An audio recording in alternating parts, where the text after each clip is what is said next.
Let me just say, first of all, prayers to the families who lost their children today.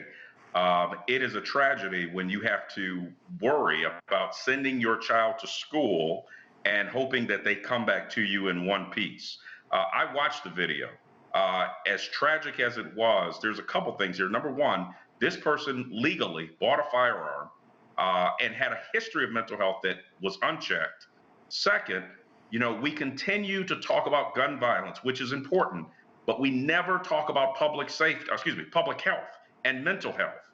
And one of the things is, according to the article and according to what the news is saying, this person had a consistent history for the last few weeks of mental health and derangement that no one addressed. And now this happened and we're saying, oh, it's gun violence. Yes, it is gun violence, but we have failed in America, both sides, bipartisan, to have a serious conversation on mental health in this country. And as I said last time, we had another incident on the show.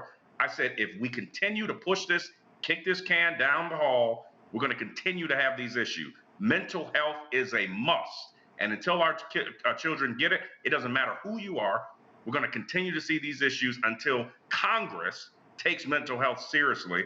And even the buying and selling and purchasing of firearms, looking into the backgrounds of these consumers. And one of the main problems of Brandon's position there is that the United States is not an outlier for mental health issues. We do not have any more crazy people than any other First Nation or civilized nation in the world, or for that matter, any nation in the world. The mental health problems of citizens around the world are pretty much at the same level. So it's not so much a mental health issue, it's having easy access to weapons of mass destruction issue. Like you pointed out, in Australia, when they had their school shooting, they took away all the guns. They haven't had a school shooting since. Canada, which is in North America, our neighbors to the north, have had 11 school shootings in the country's history. We had 288 just in a 10-year span, 376 since Columbine. We have to address the main issue of guns.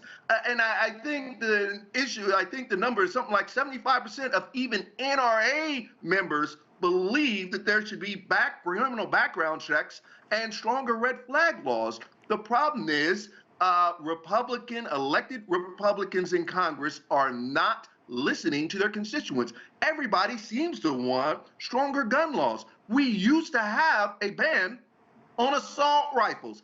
After it sunsetted during the Bush administration, the number of crimes committed with assault rifles, AR-15s, went through the roof. It increased by 243%. So it's not just a mental health issue, it's allowing those people with mental health issues easy access to these weapons of mass destruction. That's where we have the problem. If the problem is the people, you can't allow the people to have access to these guns. And I'll say another thing, unfortunately, the way mental health issues come about, it can happen to almost anyone. Anyone at any given time can suffer a mental health crisis. Now, of course, some people are much more prone to have these type of mental health issues, and some people go their whole lives without mental health issues. I assume that most people go their whole lives without mental health issues, but you never know who it could strike. Some people have lived their lives for many years, no problems, and then suddenly have a mental health crisis, and they have been a responsible gun owner for all their lives, and suddenly they have an AR-15, they have a 9mm with an extended clip, and they go shoot up a school. We have to do something about easy access to these weapons of mass destruction. We're talking about closing the gun show loophole, criminalizing straw purchases, strengthening these red flag laws, banning assault rifles. If we want to keep our children safe, if we want to keep our citizens safe, we have to move forward on some of these common sense gun control measures.